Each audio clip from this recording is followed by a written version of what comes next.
Welcome to the Midnight Express. I'm Loro Antonio. Isaiah, how's it going tonight, my man? This was an emergency show. You guys got me? Yeah. Okay, perfect.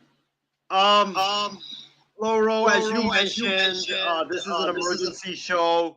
You know, we had to do this show because a lot of stuff happened tonight. A lot of stuff happened over the weekend. But most importantly, man, the football gods killed me tonight. You know, I was wearing this jacket that I got in New York to support Gang Green and the New York Jets. It was supposed to be the coronation of, greatness for the Jets. The Jets are back. The Jets are gonna be back, and we're gonna roll and go to the AFC Championship and possibly the Super Bowl and yada yada yada. And it all came crashing down when Aaron Rodgers gets hurt on the first or the fourth play of the game. And I mean, what an absolute disaster for the New York Jets.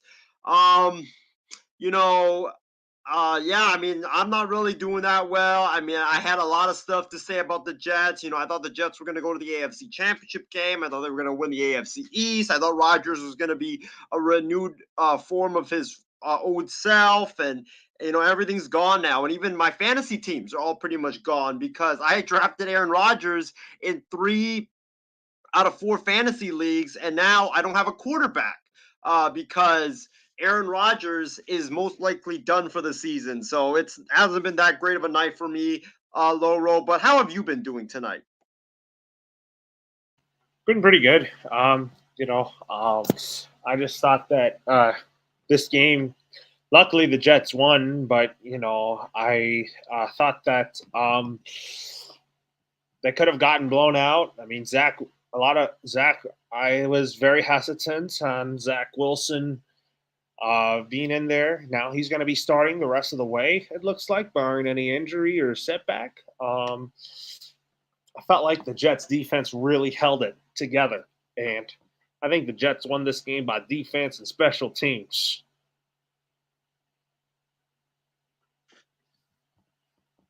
Loro, you're absolutely right on that. You look at Aaron Rodgers. Oh, you look at Aaron Rodgers. The Aaron Rodgers injury was a crushing blow early, but before we get into that, let me just go ahead and give a couple of things out to the world right now. This is the Midnight Express, folks. Yes, we are back. The Midnight Express is back. Didn't think we were gonna bring it back on an emergency show, but hey. We're doing it anyways because I felt that we had to do a show tonight because there was just a lot of stuff that happened over the weekend. But yeah, the Midnight Express is back. You guys can catch us every single week here on both the MI6 Sports Network and the IM6 Network. Folks, feel free to fire away in the comment section and also share this video everywhere, every group that you're in, every group that you're in, every page that you're a part of. Just share it, tag people that you think will be interested in this content in the comment section. We just want to get a lot of viewers to watch this great show. And yes, thanks for reminding me, Loro. Extra Point is going to be this Wednesday night. We're going to have more on Aaron Rodgers' injury as well as everything that happened in week 1 and a preview of week 2 in the NFL. So make sure you tune in for that. But let's get the show on the road and let's get going, Loro. Aaron Rodgers making his Jets debut in Gotham City in New York, MetLife Stadium. Aaron Rodgers unfortunately goes down in the 4th play of the game after being sacked by one of the Bills' defenders. He got up and then he fell back down. And then he was carted off the field. Zach Wilson came in. He played phenomenal, 14 to 21. He was 140 yards passing, 1 touchdown, 1 interception. But the biggest takeaway, besides the Rodgers injury, was Allen stunk up the bed with 1 touchdown and 3 INTs. Breece Hall had 10 carries, 127 yards. But the New York Jets, they rally from a 13-3 deficit, and they come all the way back when everything was looking bleak. They come all the way back, Loro, and they win this game by the final score of 22-16 on a walk-off punt return touchdown by Xavier Gibson in overtime in a very, very crazy game at MetLife Stadium here on 9/11.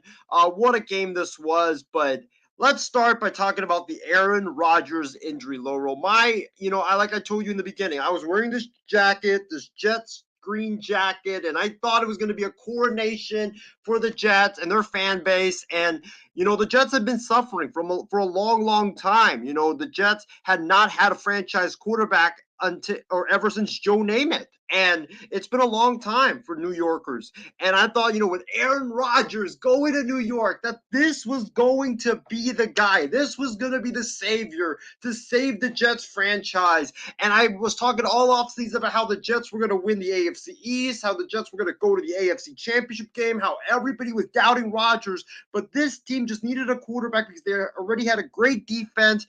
They had a great wide receiving corps with Garrett Wilson, that this team with Rodgers now, they were loaded, that they were going to make a lot of noise. And I even drafted Aaron Rodgers in 3 of my 4 fantasy leagues, Loro, and it all came crashing down. Rodgers gets injured. And my first reaction to when I saw it was, damn you football gods to hell. That's basically what it was. The Jets are legitimately cursed. There's no other way about it. It's really sad for the Jets because I thought they were going to go a lot of places this season. They have a very talented team, but now you don't have a quarterback. And I used to believe in Zach Wilson, but now I don't anymore. And I don't think he can lead you moving forward because his performance tonight was not that great. Had it not been for Josh Allen just sticking it up, I think the Bills would have beaten the Jets by a lot.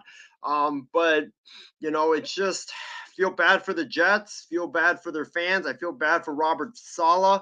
I feel bad for Woody Johnson. I feel bad for Nathaniel Hackett. I feel bad for Garrett Wilson, who I think with Rodgers would have had a monster year. I feel bad for everybody. And, it just sucks. And, the Jets, their chances of winning the AFC East, their chances of winning the AFC, their chances of going to the Super Bowl, that all went out the window tonight. And it's just a crushing blow for the Jets. And for Aaron Rodgers, Laurel, I think that Aaron Rodgers might be headed to retirement because he's 39 years old. He's going to be coming off a torn Achilles. Does he want to, rehab this and get back to football activities? I don't know. It's a very hard injury to come back from. He's going to be 40 next year. It just sadly, Laurel, it reminds me of Kobe Bryant when he tore his Achilles. Like, old player tears his Achilles, and then he just never the same. He came back, yeah, but then he kept getting injured after injury after injury. And, it just was so sad to see his body end up breaking down. But great win for the Jets. But I mean, what a game. I mean, Josh Allen, we'll talk about him probably on Extra Point, but Aaron Rodgers, it just sucks, man. The Jets just cannot have nice things. And, I feel bad for everybody in the Jets organization and all Jet fans everywhere. And it just really, really, really sucks. But Laurel, I want to get your reaction. What was your reaction to Aaron Rodgers' injury? And what was your thoughts on the Jets winning this game? And do you think the Jets are done after this injury?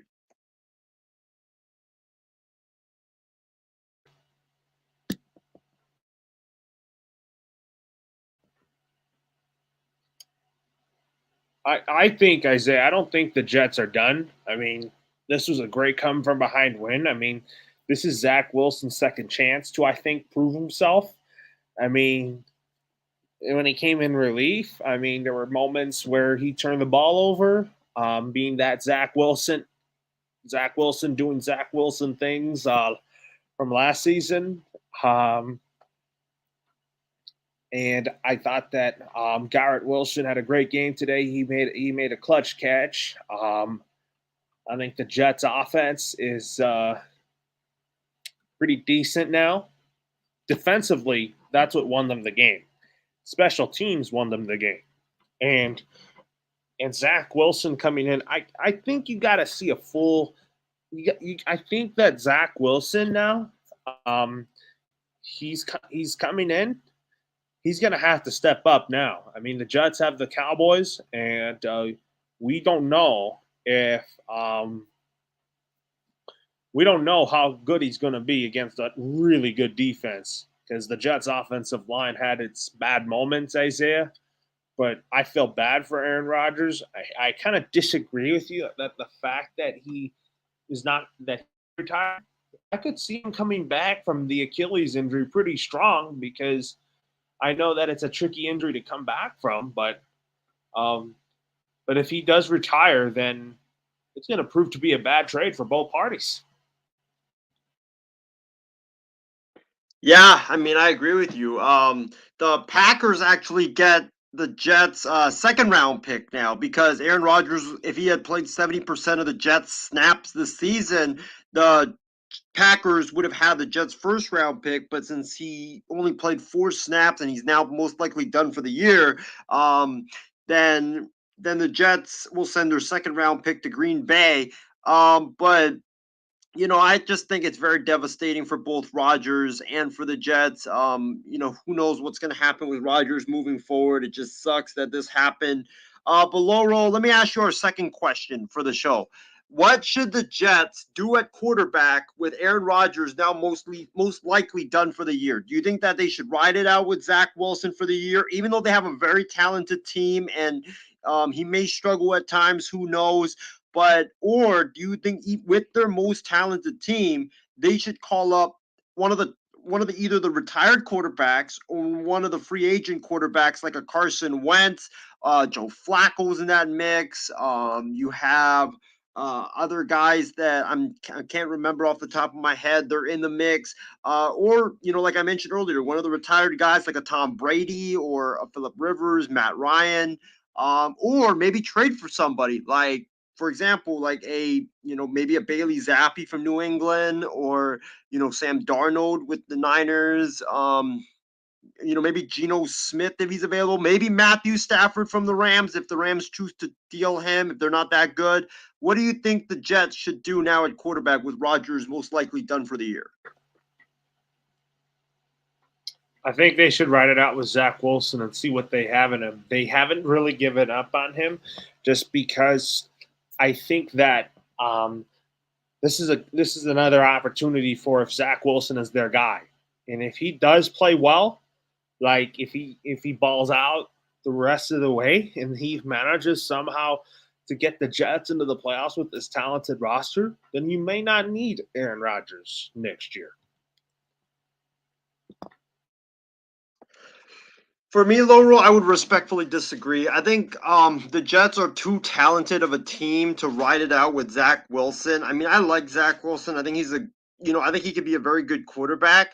But I think what the New York Jets need is they've got a great defense. They've got, Gary Wilson, one of the best young receivers in the NFL. They have Breece Hall, who's establishing himself as one of the best running backs in the NFL. They have a very stacked team. And plus also they have Dalvin Cook as well.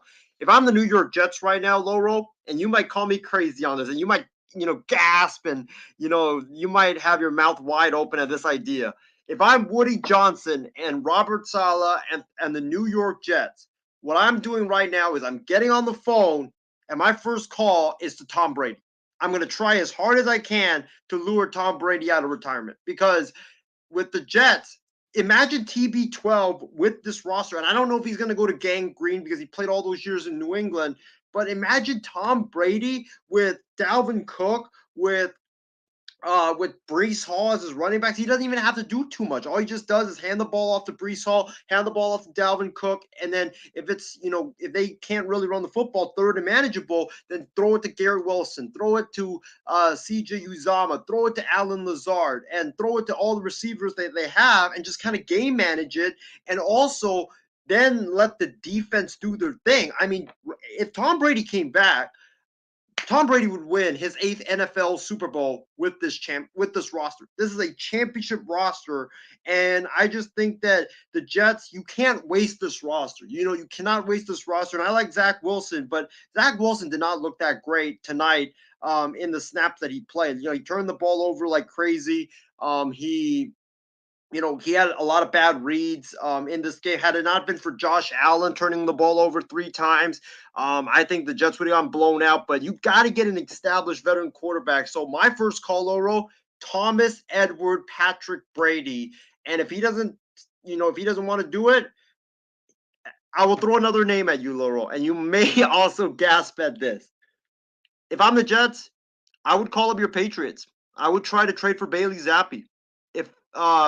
Because remember, Zappi was already, he was like waived by the Patriots, and then they got him back and signed him to the practice squad. I think Zappi would thrive in that Kyle Shanahan style system that Nathaniel Hackett runs, and I think right now Zappi's better than Zach Wilson. Not a lot better, but still better than Zach Wilson, and I think that he can help this roster and guide them like Purdy is right now with the 49ers. What do you think about that?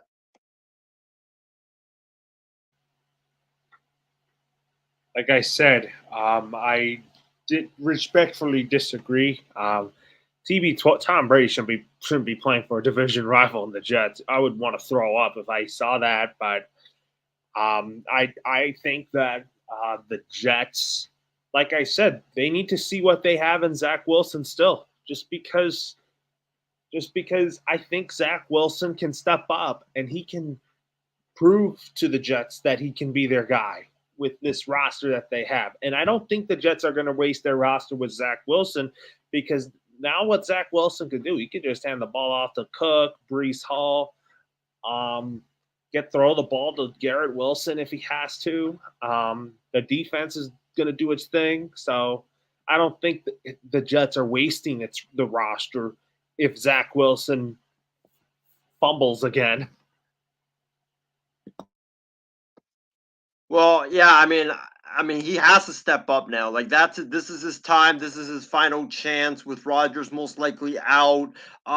Before we get on to the next topic in our week 1 reports for me and Loro's team, another option that I could see if Wilson struggles, Loro, is if he struggles and the Jets are, let's say, halfway through the season, the Jets only have 3 wins. They're like 3-4, or they're 2-5.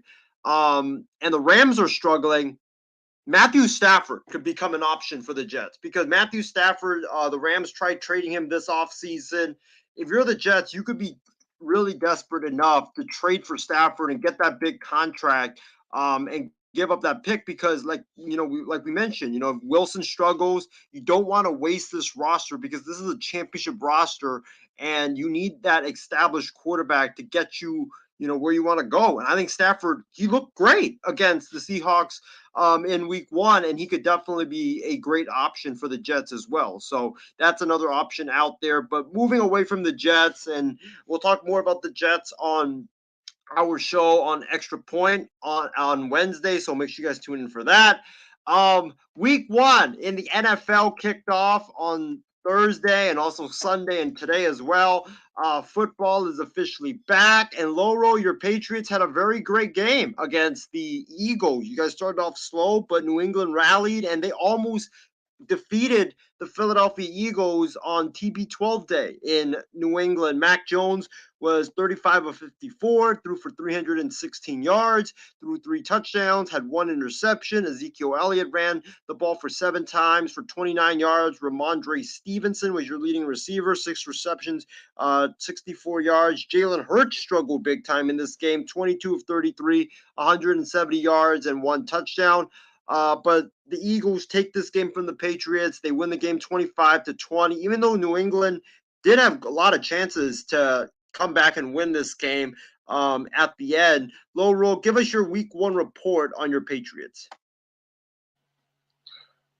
I thought the first quarter was bad. I mean, Mac Jones struggled. I mean, I didn't think it was his fault for that, because the Philadelphia Eagles defense was off to a blazing hot start.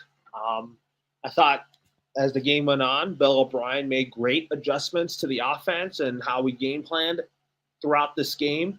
Um, Second quarter, I felt like that Bill O'Brien adjusted the tools to make the offense to succeed here. I mean, the play calling is much better than it was last year, Isaiah, because the Matt Patricia led offense was flat out awful, and he was too conservative with a lot of play calls.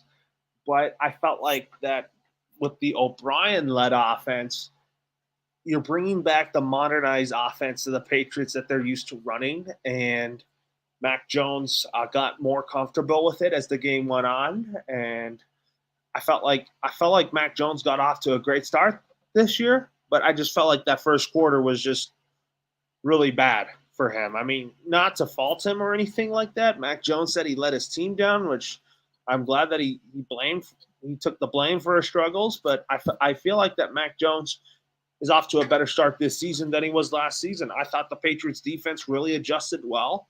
They held the Eagles to like 25 points. They kept us in the game. They gave us a chance to win, but it just didn't happen.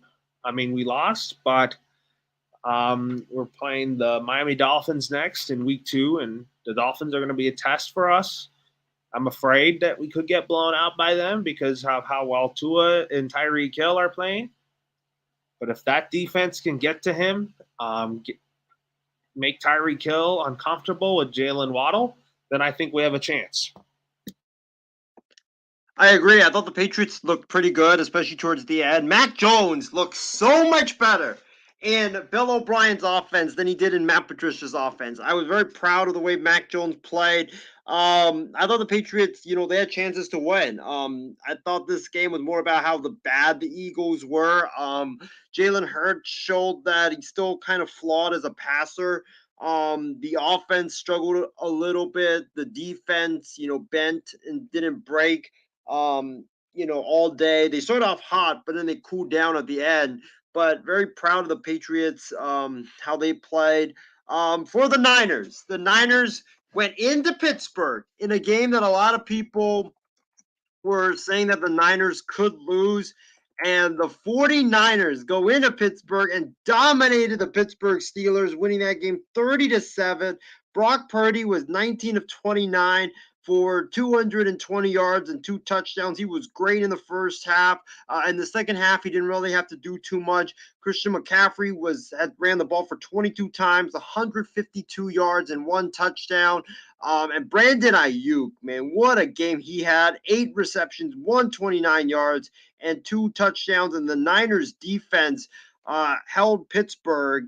The Niners defense racked up 5 sacks on the day on Kenny Pickett, and also had 2 interceptions on Kenny Pickett the entire day. And the Niners defense held the Pittsburgh Steelers to just 239 yards of total offense, 41 yards rushing, 198 yards passing. Kenny Pickett just didn't look comfortable all day long. But great win by the Niners. I mean, this was a statement win by the San Francisco 49ers. They showed the world that, hey, we are the best team right now in the NFL. Brock Purdy, came out strong. He proved to the world that he is back. He was 19 of 29, 220 yards, 2 touchdowns. First drive of the game, boom, boom, boom, right down the field, scored a touchdown. And then, he was just great throughout the entire game, not making bad decisions, throwing the ball away when he had to, throwing it to Kittle, Debo, Ayuk, Ayuk was tremendous in this game. I mean, Brandon Ayuk, Loro, he's going to have a monster year, and he's going to have a breakout year, and he's going to prove that he is a superstar in this league, and he's going to prove that this guy is going to be a top 10 player in the NFL when the season comes to a close. Ayuk was just all over the place. Patrick Peterson could not keep up with him. That catch that he made over Peterson, I mean, one of the best catches I've ever seen in my life watching football. Just a great route runner. but I would take Brandon Ayuk over Justin Jefferson. I think that's how great of a receiver that Ayuk is, and he's becoming right now. But the offense was great. McCaffrey, that 65-yard run was tremendous. Ayuk was great. Purdy was great. I wish the Niners would feature Elijah Mitchell a little bit more, because it would take some of the pressure and the load off of Christian McCaffrey, so he doesn't have to run the football a lot and get hurt or get a lot of damage. But the offense moved the ball efficiently. Another 30-point game. It seems like every time Brock Purdy has started and finished the game, the Niners have put up 30 points, 30 plus points in every game that he started. So he's definitely the guy that makes the offense churn. And the defense, man. One guy I need to shout out, Drake Jackson, the pass rusher. I did my Isaiah NFL bold predictions for this year, and Drake Jackson was the guy that I was like, he's going to have a breakout season, and he's going to finish top 5 in the NFL in sacks. And last year he had just 3, and this game, he had 3 sacks alone. And I mean, he looked so great out there rushing next to Armstead and Hargraves and Bosa. Bosa was tremendous. Hargraves, he had a sack. Drake Jackson looked like a beast out there. Cleveland Ferrell looked good out there. The defense was tremendous with Warner doing his thing in the middle and Greenlaw. And in the secondary, I thought the secondary was the weakest for the Niners, but I mean, their secondary was so strong yesterday with Diamador Lenord doing a great job covering George Pickens and Deontay Johnson. Charvarius Ward did a great job holding up on George Pickens, and Talanoa Hufanga did a great job in the middle of that secondary. So what a win by the Niners, a statement win by the San Francisco 49ers, showing the world that they are the best team in the entire NFL. And the Niners, they play the Rams next week or this upcoming week at SoFi Stadium in LA. It's going to be a battle, but the Rams, they did really look good. Kyle Shanahan owns Sean McVay. So it should be fun to see. But I think what the Niners need to do, just get the ball out quick with Brock Purdy and just run the football, because I don't trust that Rams defense. I think that Rams defense, they did not look good yesterday against the run against the Seahawks. So if they're struggling against the run against Seattle, imagine McCaffrey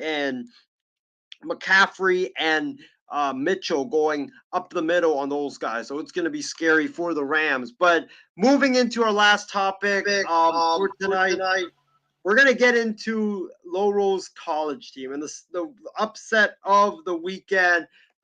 Alabama, number 3 Alabama loses to Texas and Steve Sarkisian 34-24 at Bryant-Denny Stadium. The Crimson Tide lose their first game of the season, and now they have dropped all the way to number 10 in the college football AP polls. Loro, you're the Alabama fan.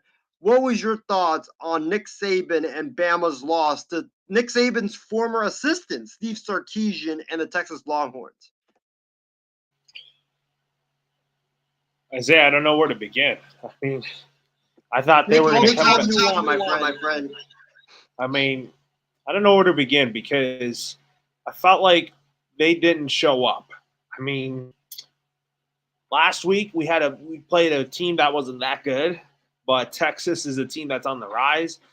And you said that Sarkisian's coaching for his job, but I felt like that this was such a big win for the Longhorns, because knowing that they're going to be in the SEC next year, Nick Saban's going to be seeing more of Steve Sarkisian and the Texas Longhorns. They're a team I think is going to be really good now by the way they played.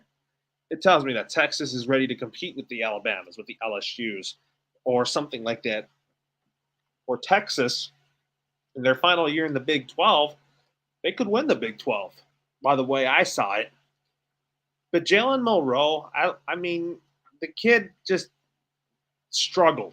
I mean, he's no Bryce Young or Jalen Hurts or Tua Tagovailoa, but I feel like this was kind of a rough game for him.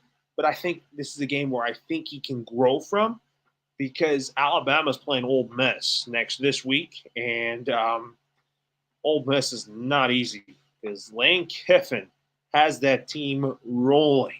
He has that ball rolling in Ole Miss, and for the Rebels, Ole Miss is going to be definitely a challenge just because Jackson Dart, he's going to sling the ball down the field. Alabama's defense is they better be ready for that because here's my concern with Alabama's defense, Isaiah.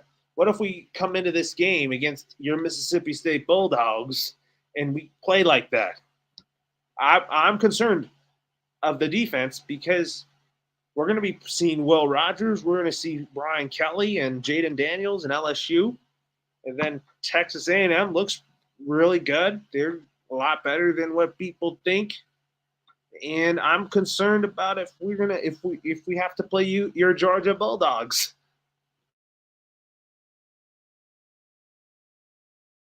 Laurel, here's my thoughts on it, and you probably will disagree with what I'm about to say.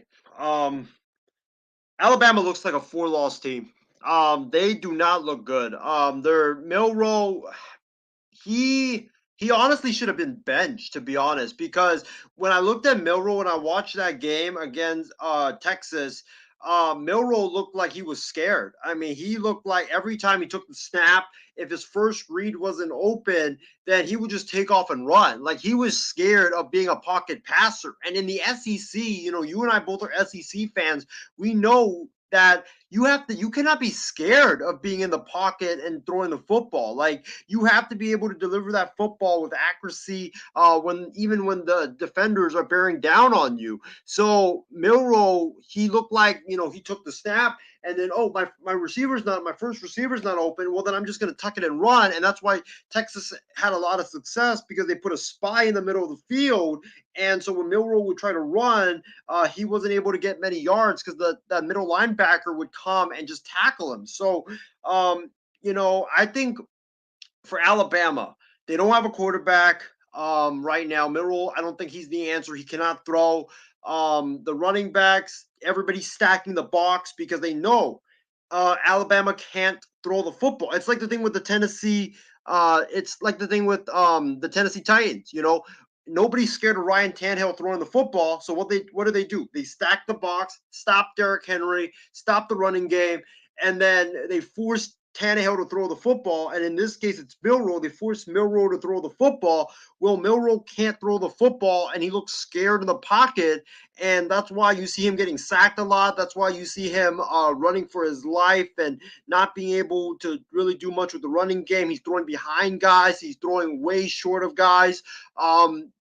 Nick Saban has a massive problem at quarterback, and I don't know how he figures it out, really, because Ty Simpson, the backup, during training camp, he was throwing a lot of interceptions. And if you're throwing interceptions against your own defense, if you play against other SEC teams, you're going to be throwing a lot of interceptions too. So, and then Tyler Buckner, he's not a great passer at all either. So, I just don't think that, this is going to be a year, sadly, that Alabama is going to even sniff the college football playoffs. I would not be shocked if Alabama loses 4 games. Like that Texas game, I felt like Texas controlled that game from start to finish.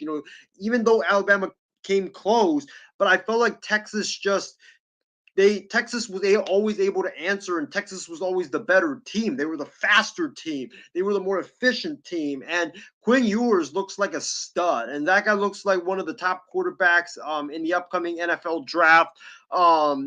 His deep throwing abilities was amazing. The receivers getting separation, that was great. The defense getting after Milroe. Texas has one of the scariest defenses in not just the Big 12, but all of college football. But for Bama, they don't have an offense used to with Bryce Young, Laurel, and I think you can agree with me.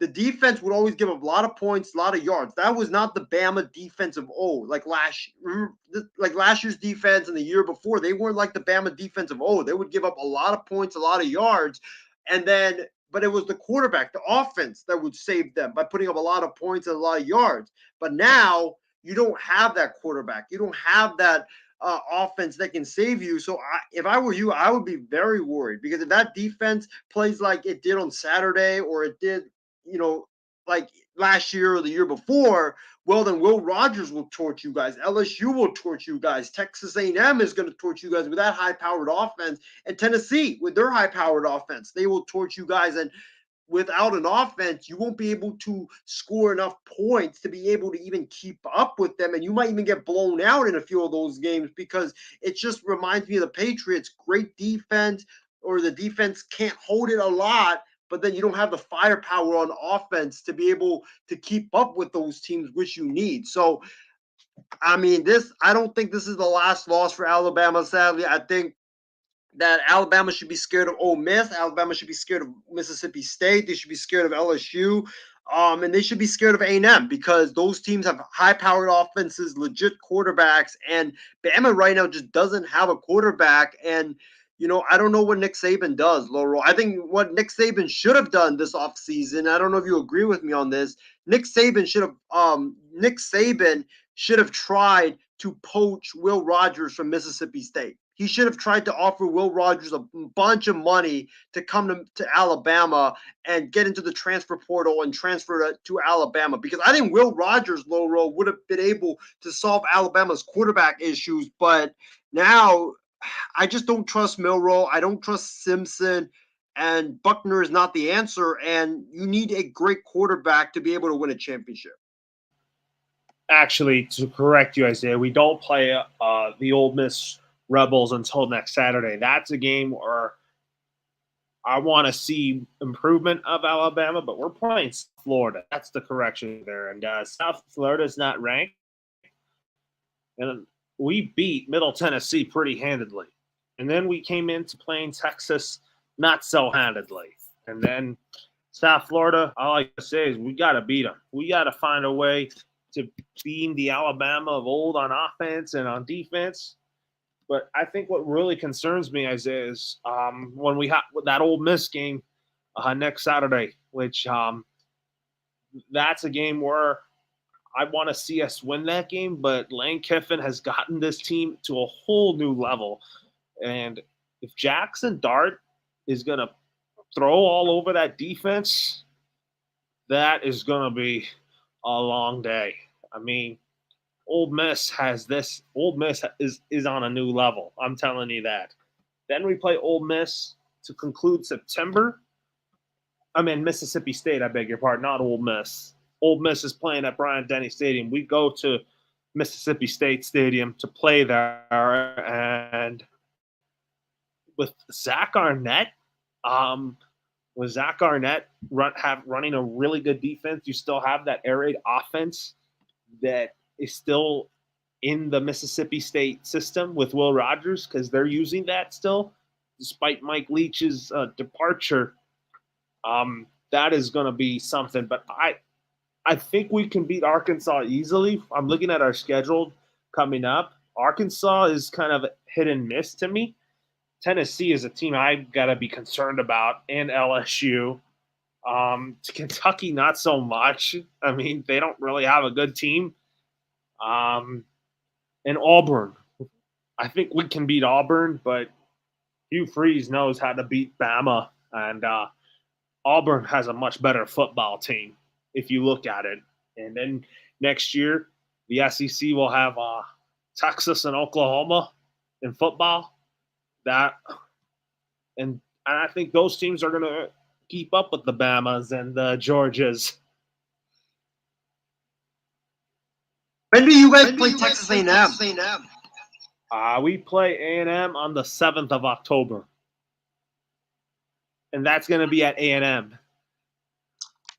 That's another game I would be worried about too. Yeah, I'm more worried about facing Ole Miss and A&M and LSU. But Mississippi State, we have to show up to beat Mississippi State. And you guys and your Georgia Bulldogs even play them again. Yeah, I don't think we played them last year, and they played us tough. They played really tough in Mississippi State. Yeah, so talking about Georgia, I mean, since we're on that topic, You guys are playing Spencer Rattler and the South Carolina Gamecocks. That's going to be tough. It is. It is going to be tough. I think that that game is going to be tough because I really think that, Georgia hasn't played a lot of good teams thus far. I mean, they played Tennessee Martin. They won that game pretty handily, 48-7, but their offense struggled in that first quarter. I mean, it was 0-0 in the first quarter, and then they played Ball State last week and they won 45-3, but their offense struggled in that first quarter. And if we get off to a bad start against Spencer Rattler and that high-powered Gamecocks offense, I think it could be a long day for the Georgia Bulldogs because your defense can only hold up so much, and you don't want to play for behind. So that's a game I'm kind of worried about, to be honest, is South Carolina, because South Carolina is always very sneaky of a team. They're always very pesky. But Laurel, the game that I'm really worried about, since we're going through the schedules right now, is Auburn. Georgia plays at Auburn week on September 30th, and I think Georgia could lose because Auburn, Auburn's very tough at Jordan-Hare Stadium. I mean, they're very, very tough to beat. Like, a lot of crazy scary things always happen at Jordan-Hare Stadium. And also then they play Tennessee at Tennessee on November 18th. That's going to be the clash for the SEC East. Whoever wins that, I think, will win the SEC East. So that's going to be a very great game. So I can't wait to watch it. I'm going to be fascinated to see how Georgia's offense how they can match up with if they can go point for point with Tennessee's offense. That's going to be one to watch in that game. But I'm kind of worried about Auburn, like I said earlier, because, Auburn, just for some reason, Jordan-Hare, and I know, a lot of weird stuff always happens. Like, remember with the kick six and, Georgia losing at Auburn that year, they were number one, the second year under Kirby Smart. There's just some weird stuff that happens there. So I'm kind of worried about that game. But, the game against Tennessee also frightens me as well. I mean, Georgia hasn't played anybody good. That's why they're getting all these easy wins. And I could see them three-peat. I mean, I would hate to see them three-peat because I want Bama to get back into the national championship. But I'm looking right now while we're in this topic in the SEC, I'm looking at speaking of which, Isaiah, next year, my Bama Crimson Tide plays your Georgia Bulldogs next season. And that is going to be at Bryant-Denny Stadium. Wow, that's going to be a great matchup. I can't wait for that. It's going to be Kirby Smart versus Nick Saban, and hopefully you guys have a better quarterback by then. Yeah, because I was looking at the SEC in 24. Georgia's on our schedule next year. I don't know if we play Texas because Texas next year is playing. I know they're going to keep their game against Oklahoma. We play Oklahoma next year, and then I think Georgia plays Texas actually. If I'm looking at the schedule, yeah, we play at Texas. Yeah, and then we play at Tennessee, and then we play Auburn for sure. And then, my God, Missouri has to come to us, and we don't even play Ole Miss next year. That's because the SEC is not doing divisions anymore. So you're gonna see you're gonna play. I think every team plays like 8 random SEC opponents, and then whoever's the best, they meet up in the SEC championship. I was looking at it, and I'm like, we're not playing Ole Miss next year, and we're not even playing A&M next year. Yeah, it's gonna be a shock. I know Georgia's gonna be playing the Gators, which we always play. Tennessee, which we always play. Auburn, which we always. No, we have the Iron Bowl still. Right. Yeah, I think every two rivals like every year. And then they always see opponents besides rivals. No, like we're still going to play LSU next year, but we have to play We have to go to LSU, but LSU is going to be coming to Bryant-Denny Stadium, and I better be nervous for to play Brian Kelly and Jaden Daniels just because you know because I know LSU is going to be on the rise. I mean, Brian Kelly has done wonders for that program. Well, LSU is playing Mississippi State this weekend, so yeah, I would that's want going to to. be a game. I would want to tune in. I would want to tune in for that. I mean, I like Jaden Daniels. I mean, he has NFL potential. Yeah, Jaden Daniels versus Will Rogers. Both of those guys could definitely be taken high in the NFL draft this upcoming year. Talk about Hawaii. I mean, are you seeing a lot of improvement in those Rainbow Warriors? Well, they won a game finally, which was very, very surprising. He finally won, which was good. But like they had lost to Stanford, and Stanford's not really that good, but they lost to Stanford. They got blown. I mean, I think they got blown out by Stanford. But then they kept it close with Vanderbilt. So they are, there is improvement. Their offense looks so much better running the run and shoot.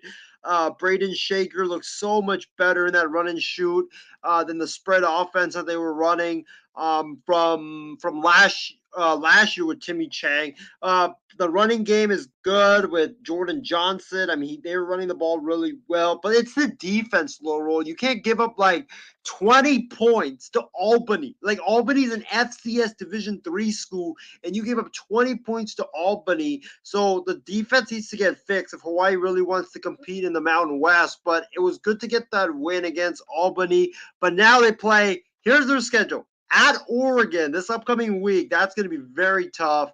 And then they play New Mexico State, who has played very good football ever since Jerry Kill arrived there. But that's in Hawaii. And then they play at UNLV, which is another like tough matchup to end September. So I am seeing a lot of progress from the Rainbow Warriors. The offense looks so much better, but I want them to focus on the defense and fix that defense, because if they give up a lot of points, it doesn't matter how much they score, they won't be able to keep up. But here's the thing: Braden Shager, quarterback for Hawaii, he's the real deal. Keep a close eye on him in the years to come, because this guy could be a legit great passer in college football.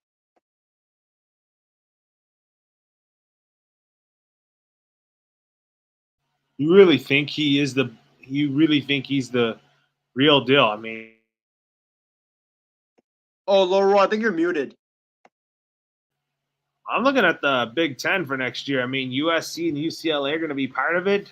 Man, they have to play next year. I mean, I know they're playing USC for sure, but they have to play. They have to go to Illinois. They have to go to Michigan State. They have to go to Nebraska, to Penn State, and then they have to host Maryland, Purdue, Rutgers, and Wisconsin on the at home. Man, I gotta say, Rutgers, you. I mean, I know that Oregon's joining the Big Ten, Isaiah. And Laurel, that's going to be a very tough schedule, if I'm being honest. USC is going to play a lot of great games next year. Their defense has to improve, because I mean, you're not going to be able to score a lot of points against Ohio State, Wisconsin, or Oregon. That's good game, but I mean, USC, they got a tough schedule. I mean, Michigan's going to be very physical. You're not going to be able to score a lot of points on them, but those are going to be some. Oh my God, they're going to be some exceptional games. USC, I'm looking forward to USC versus Ohio State, USC versus Michigan.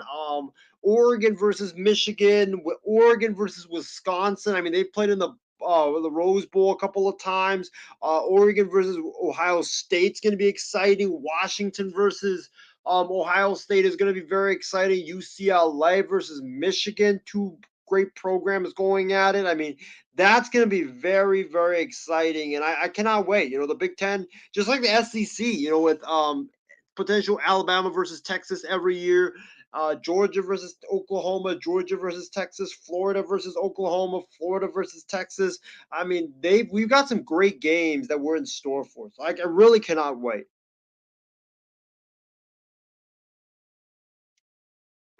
Uh, The Oregon next. Go ahead. I was saying Oregon, Washington State going to be in there. I mean, you got the link when I told you about that. They're not getting rid of the Apple Cup or Civil War games.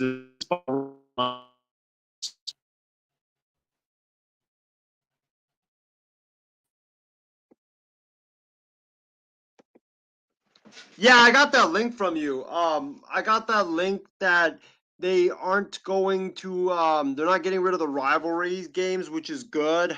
Because I like the Apple Cup, I like the Civil War, so definitely you gotta keep those games. So I'm glad that they are actually keeping those games. Even though they're playing in non-conference, it's still great to have those games.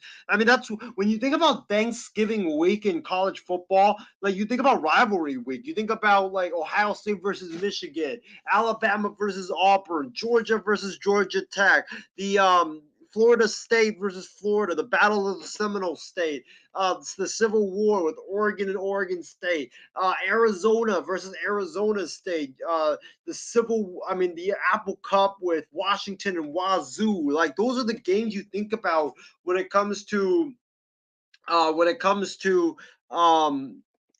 rivalry week in college football. So like it's good that they are keeping these games and keeping these rivalry games because it's very important, and I hope they also keep it during Thanksgiving week as well. Any final thoughts before we end it? Yeah, final thoughts. Great emergency show. Great show tonight that we had. Great to bring back Midnight Express. Hopefully we could do it sometime soon. Just tune in for the Wednesday for Ben's show. There was on Tuesday tomorrow. There's going to be a lot of stuff that we're going to be covering in the NFL. Football being back. We're going to go week one. Aaron Rodgers injury. Quarterback forward. Tuning in and I can't wait for on Wednesday. We have two picks and our week recap. So I can't wait for that. Yeah, week one recap, week two, but we're not going to recap every week one game because I want to save our week two picks based on like the points that we have and all that because there's going to be a lot of good week two games. But the week two game I think is going to be a blowout. Is the Philadelphia Eagles blowing out the Minnesota Vikings because I feel like their luck has just ran out. And they lost to the Tampa Bay Buccaneers yesterday. That's embarrassing. I'm embarrassed for them. Terrible. Did you give Stephen Wang a hard time for that? Hey, I did, man. And Stephen Wang was giving himself a hard time. He was embarrassed himself that they lost to the Buccaneers. Every Viking fan should be because last year they were 11-0 and one score games, and I'm like, you can't be like that.